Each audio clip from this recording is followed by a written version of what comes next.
As you may be aware, I do like to go to the movie theater and see new movies, but in between that time, I never stop watching shit. So one day I was like, why don't I just review pretty much everything that I watch? I'll take all this content and dump it on my audience. And that, my friends, is what we like to call a movie dump.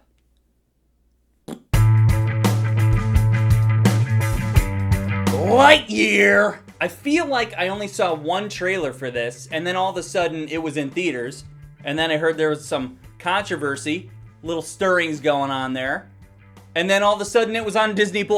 I never really heard anything about how the movie actually was, so when I watched it, I was pretty surprised at how much I liked it. Simple plot. Get the ship that's stuck on the planet, off the planet, back on course, finish the mission. While Buzz is focused on completing his mission, the other characters in the movie just kind of live their lives. You do get a bit of this interstellar effect that adds some emotion to the story that I was not expecting. And then you get this fun little Pixar animation where Buzz Lightyear, the lone wolf, learns how to be part of a team, with silly shenanigans thrown in along the way. I thought that the cat robot was going to annoy me, but in reality, I thought it was pretty hilarious. If stupid humor is done correctly, it can be very funny. The way that they worked Zurg into the story, I thought was pretty clever. And this also might be the best animation I've seen from Pixar so far.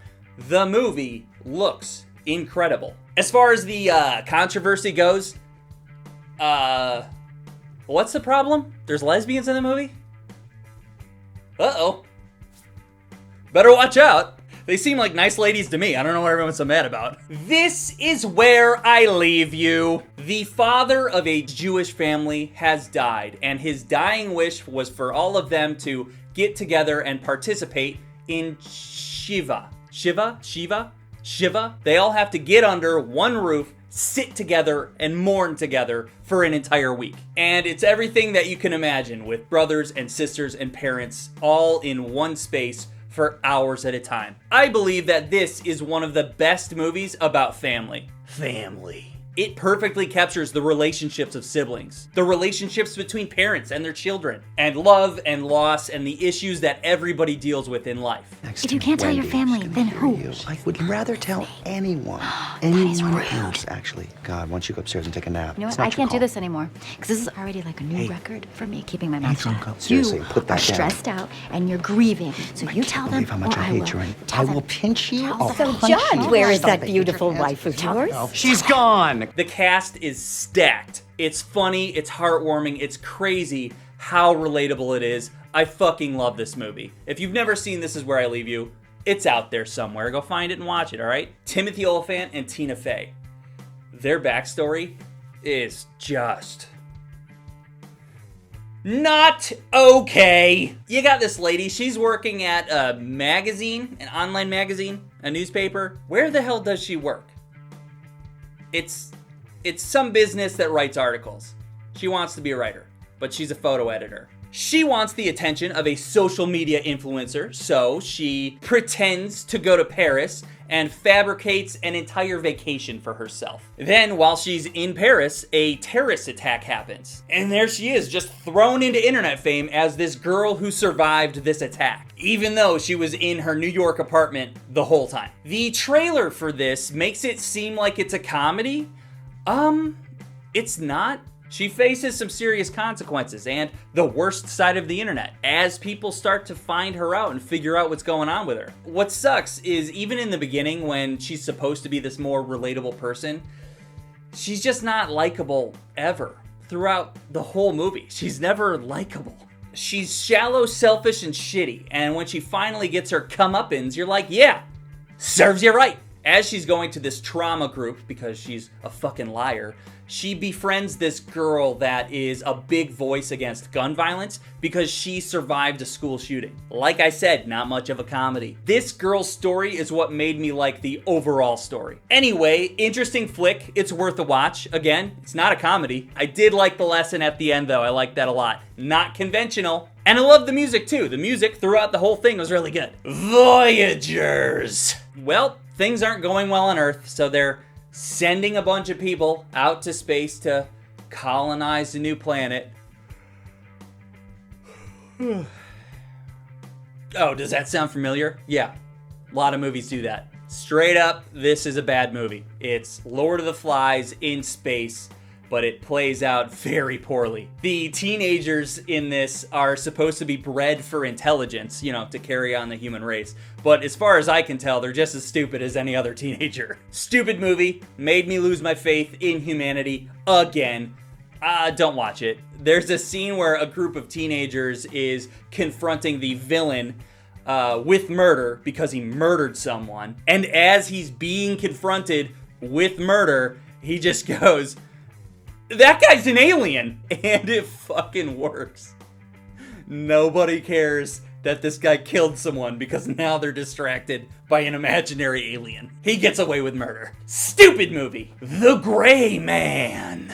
Ryan Gosling is part of a program that's getting wiped out, so he has to get them before they get him. Yeah, we've seen this a million times, and it's pretty much like every Jason Bourne movie. What matters when we see this specific formula is how well it plays out. And I think The Gray Man plays out very well. Gosling versus Chris Evans is a great cat and mouse game. And Chris Evans is this hateable piece of shit asshole. And he's fantastic. What an amazing villain. It is action-packed, but there's a lot of stuff that blocks the action. There's a scene where he's fighting with pink smoke, which is a cool idea, but the smoke is blocking the fight. I want to see the fight. There's a scene where they jump out of an airplane and he's falling and doing action while he's falling, but there's clouds blocking your vision. I want to see what he's doing. There's just a lot happening with the action that I'd prefer to just see instead of smoke or clouds or dust. There's also these hyper-fast drone shots that I found distracting and annoying. I get we're trying out new things in cinema, but we don't need the fast drones, okay? Not looking to feel sick while I'm trying to watch a fight scene. I still had a blast with this movie, thought it was a lot of fun, and I'm excited for a sequel, assuming they're gonna do one. I think they will. Pretty sure they will. Let's go, girls. The Shania Twain documentary on Netflix. That's right, I'm throwing a documentary at you. You remember when Shania Twain was the biggest singer in the universe and just dominated the charts? And then she just vanished for years? Well, this documentary tells you what happened. And they just bring you up to speed on how her life is right now. I thought it was a great doc. It's informative, it's not boring, and it brings up some unexpected nostalgia. Prey! Straight up, this is the best Predator movie since the original. Yeah, fucking said it. 1700s, the Northern Great Plains. You got a young lady who is part of an Indian tribe. Native American tribe. Yeah. She wants to be a great hunter like her brother, and a lot of this is her proving herself. And whilst she's trying to prove herself to be a hunter, you've got this side story going on of this alien that's just going around killing people for sport. This takes the Predator mythos, bounces into the past, and just scales everything down into hunter versus prey. Just people and things killing each other in the wilderness. I love it. They spent so much time over all these years just one-upping all these Predator movies and just scaling everything up. And this movie simplifies it. They bring it back to the basics. The cinematography and landscapes are beautiful. It's a beautiful movie to watch, even though the scenes that are filmed at night are pretty hard to see. I'd say that was my biggest issue with the movie is it's hard to see at night. Watch the movie at night with all your lights turned off, okay? Again, this is in the 1700s, so the Predator technology is more primitive, and that makes it more brutal, and I loved it. Imagine the Predator...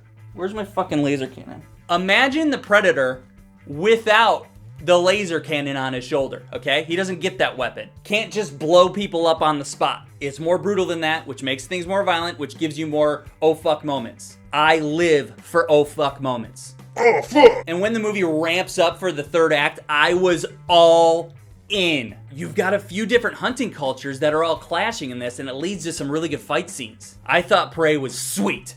Sweet movie. Side note, I don't know the full history of the Wendigo mythology, but the idea that a predator from back in the day may have inspired that through the generations is very cool. This wraps up our movie dump. Go see some of these movies. Avoid the other movies. Check them out. Let me know what you think. Comment down below if you've already seen it. I know a bunch of you have seen The Gray Man. The Gray Man? Ryan Gosling Gray Man. Let me know what you thought of Gray Man. And, you know, whatever else is on there. Okay? See ya! Subscribe!